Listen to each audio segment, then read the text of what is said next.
The customer's complaint was that also if you have the right flow check for it. But I give them the opportunity of the doubt.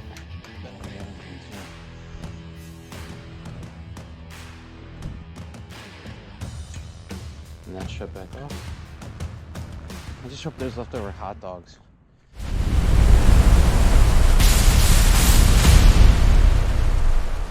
Good afternoon. It's James from Pipe Doctor Home Services, and it's Friday. I'm not gonna say it. I'm not doing it. Mike, you can say it. I'm not saying it. Anyway, come on, let me go. Anyway, first free Friday of the year. I'm probably not gonna make it in time, but if I can catch a hot dog, I'm okay with that. But I just finished a service call over here in Lawrence. Customer had stated, well, the job description didn't match his issue, but that's okay. Long story short, his baseboards were putting out heat when the thermostat wasn't calling for heat. And we just put this thermostat in November. And so you'll see what the issue was and why he was having the problem he was having. Really want to get off of Broadway. There's really no other way. All right, whatever. Anyway, check out the video. Let me know what you guys think. Hit me up at my email, plumbguyny@gmail.com. That's plumbguyny@gmail.com for a free sticker. Shipping them all across the country. Sent one this morning to New Jersey. Right, New Jersey. So, yeah, hit me up. Sending them out for free, no charge. Check out the video. Let me know what you guys think, and we'll touch base at the end. Okay, so we have this Burnham Series 2 from 2012.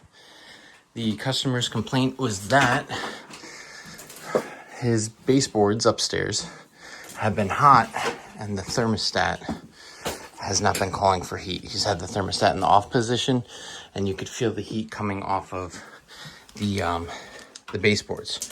So what I did when I first got here, it'd be nice if I shut the boiler feed as well. When I first got here was I actually,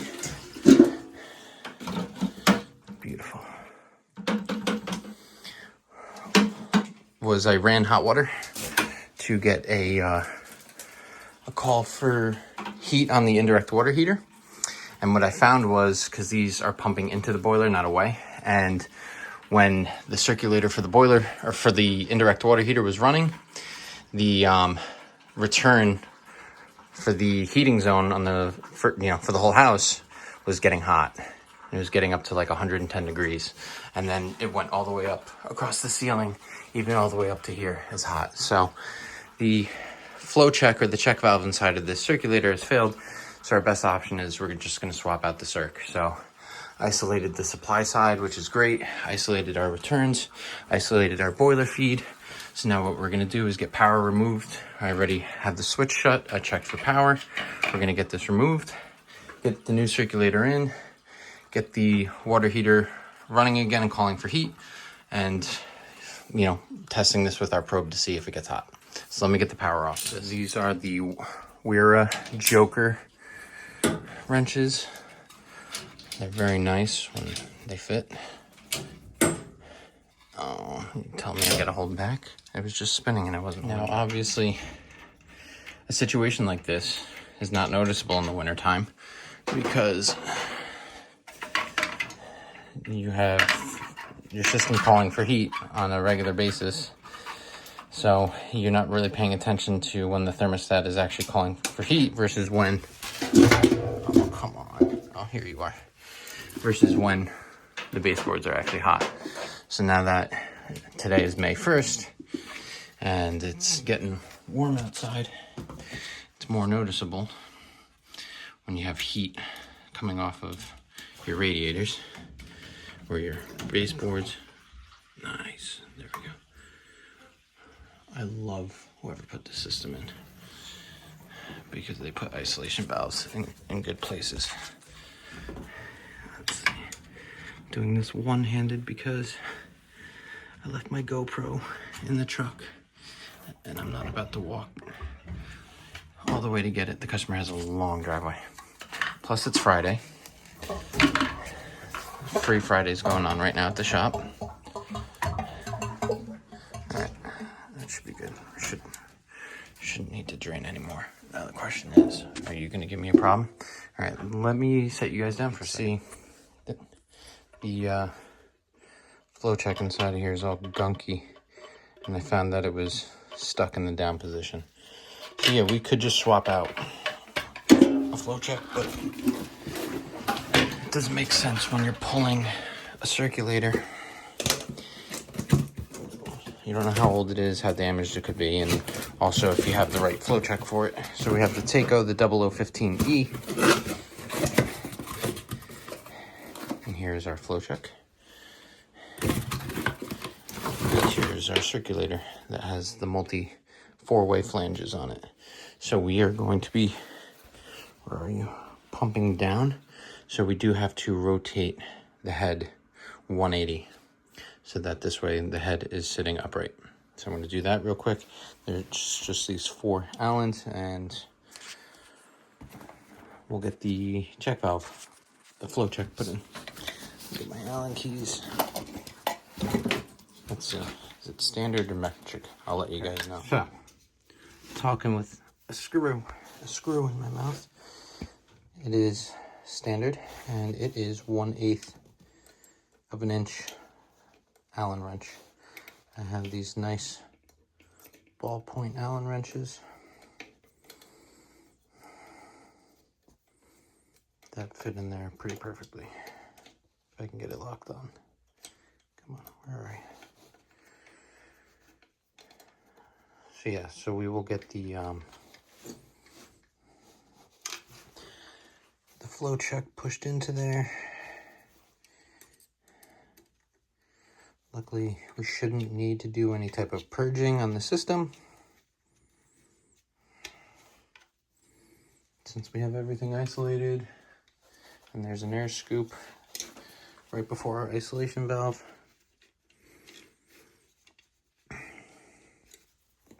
I am by myself today. I don't have Gio, which I've commented the same response to everybody, so I might as well just say it out loud, is that yes, I have a different teaching style than Mike. I have a different level of patience. But the way Mike teaches is the way I was taught. So I do stand behind the tough love if you mess something up. I've been saying to everybody in the comments, I've been yelled at and I've had stuff thrown at me, and that has taught me to not make mistakes and do silly things. With Gio, he is not a plumber. I do not have an expectation for him to know or understand plumbing and the materials. But I will say this, and if you're listening, Gio, take notes. If we go and do something for the first time, I take my time to explain it to him and show him what to do. Going forward, if we go and do something that we've already done before in the past, and I have to re-explain it, I will then start getting slightly irritated and voice my frustrations at him. But I give him the opportunity of the doubt and the benefit of learning it first. Okay, just want to make sure you blow through air through this and that it's good. And we'll get this put in and we'll get this thing mounted. So yeah, that's my addressing on the whole teaching thing. Mike is a fantastic leader and employer and mentor. He just has a different teaching style that there's absolutely nothing wrong with. And that was the way I was taught, and I think I turned out all right. So yeah. Okay. All right. I got the circ in. I had the bolts tightened down. What we're gonna do, because we're not wired in yet, is this. We are going to run some hot water in the meantime. It's like that arcade carpet from back in the day. So what I'm doing is I'm running hot water because I want to get the indirect cold. So once I'm done with my wiring and I put the system back on, I don't have to wait and do it after the fact. Now, yes, I could just raise the aquastat and get the system to kick on without doing it this way. But why play with an aquastat and mess around with it, especially this one? Sorry, you're like getting a close-up of my fingers. Why play around with this? You know, this thing's band iron on. I'm not trying to cost the customer more than what he's already spending. Okay. So instead, if I just prematurely switch this to the bottom. Let's see, do I want to come into the top or from the bottom? Yeah, I guess from the top is fine. That's the only thing. I need the other side of this because this didn't have it. Okay. I do gotta make one tiny trip. That's fine. Yeah, and I need to do that now. Fudge. Okay, well, since I ran to the truck, got my camera anyway. 'Cause content. Okay. Ooh.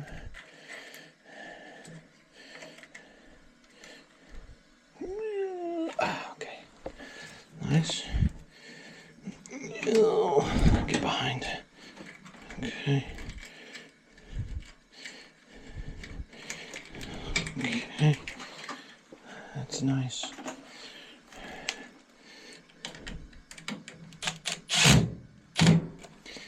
Okay. That's also nice. Where are our Wagos? These things are so cool. I had seen them, videos of them, on the Instagram and different forms of social media, but I never got to use them. And nice tug. And Mike loves them, and they are very nice. Just make it so much easier. Just boom, boom. That's it. Give it a little pull. Make sure it's nice and tight. All right, so we'll tuck that away after the fact. Now, what we should do next is restore water to the system. Interesting.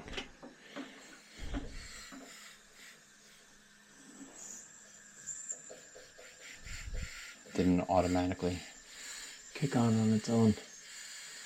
Oh, and the other thing too. Let's see. I do have my pressure gauge. The other thing too is directly above me is an expansion tank, an ST12 that has failed.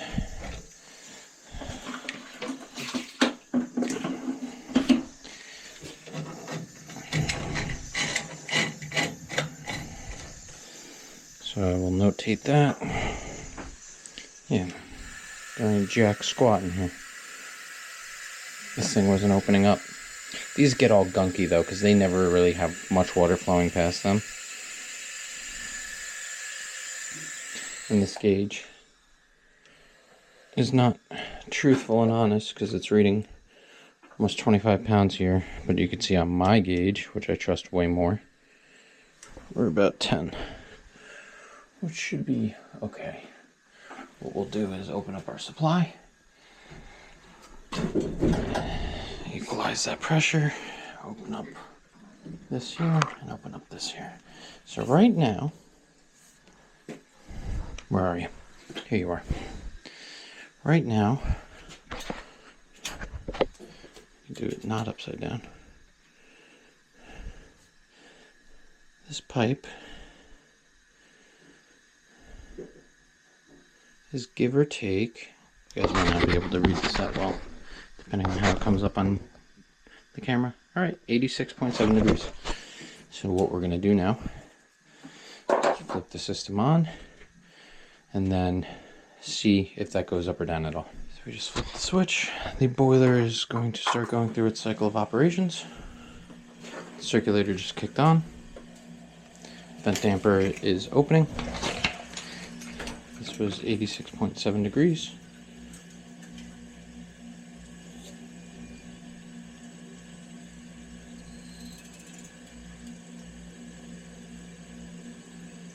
Now obviously I'm not using like a clamp-on probe or anything like that. Just using this needle thermometer. But I could tell you before my first reading, actually I could tell you right now while we watch this.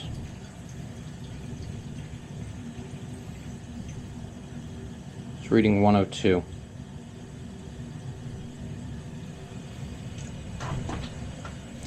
But it felt way hotter because obviously this is just clamped on.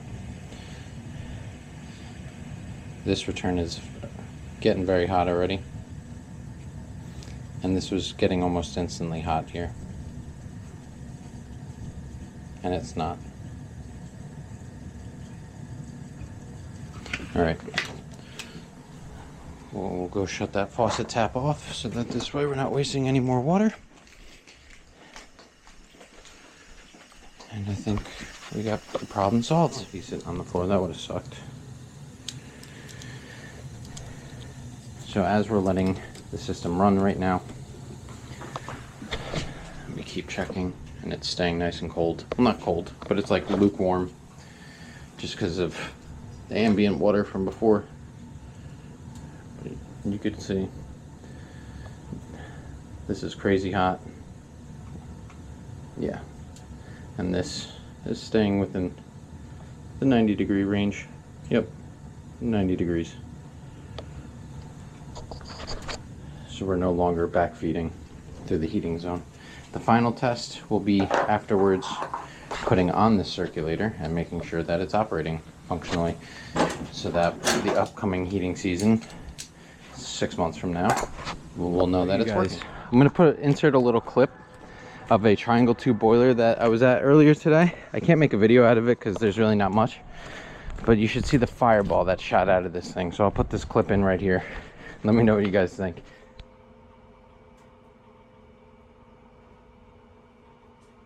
you need me to film here? No. Okay. Yeah. So I'll be right upstairs. Okay. It was Katie, right? Yes. Okay, thanks, Katie. There we go. Boiler shut off on temp.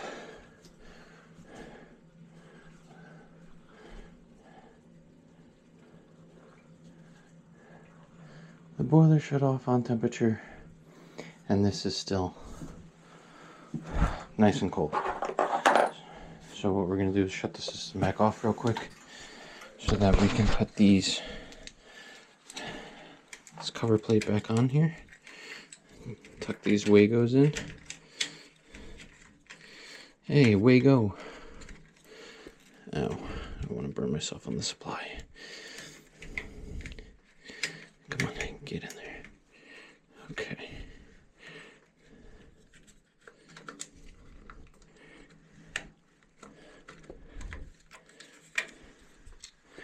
No.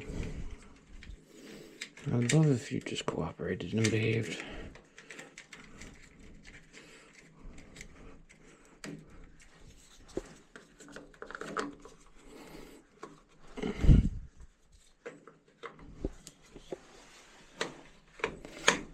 Why are you giving me such a tough time? Am I being a moron right now? Because it feels like it. Am I hitting the, I think I'm hitting this. Okay. So screw you. Pain in my ass. Really? Always. Always. At least I saw where it went. Just get in there. Screwdriver. Yes. Oh, you gotta call me right now? Let's see. I don't know who this is.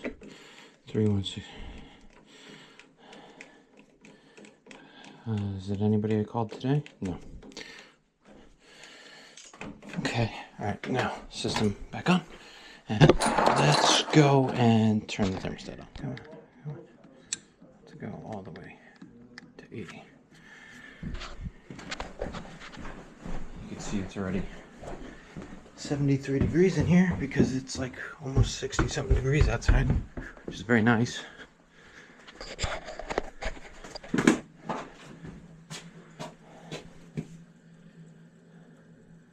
Huh. Is there a delay? Maybe there's a delay.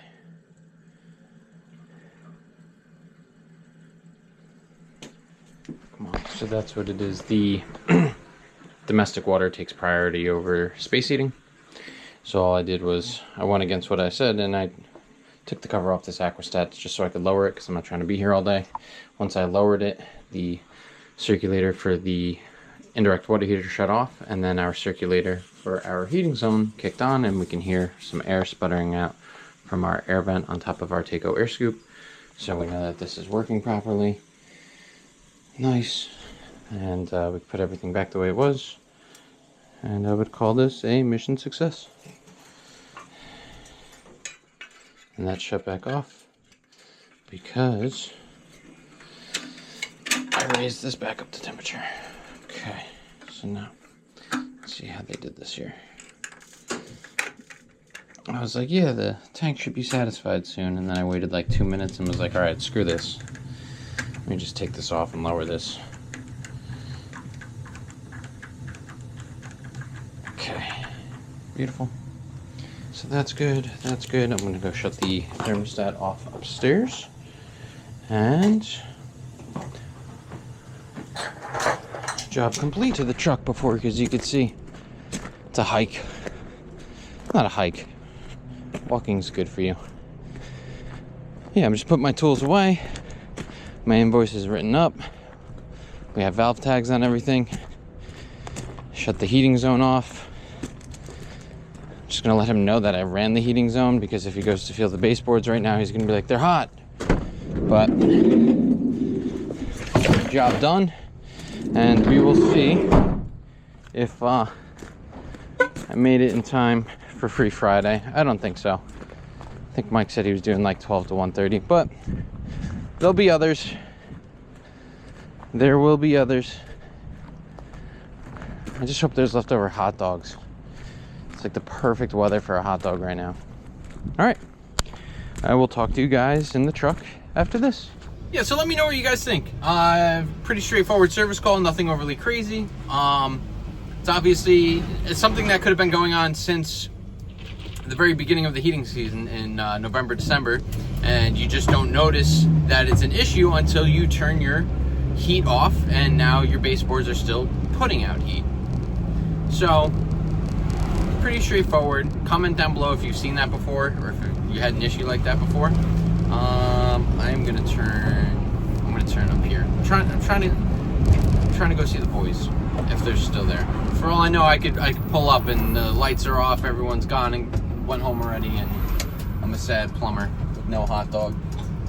But yeah, comment down below. I try to respond to everybody, every single comment. Hit me up at my email if you want a free sticker. Subscribe to my channel if you enjoy my content. We are growing. Yeah, go ahead. We are growing amazingly. The feedback and the support and the subscriptions from all the community has just been truly fantastic, and I appreciate every single one of you. And I will catch you guys in the next video. I hope everyone enjoys their weekend, has a wonderful evening. We'll see you guys next time. Thank you.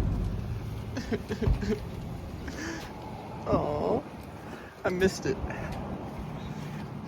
There's always next time.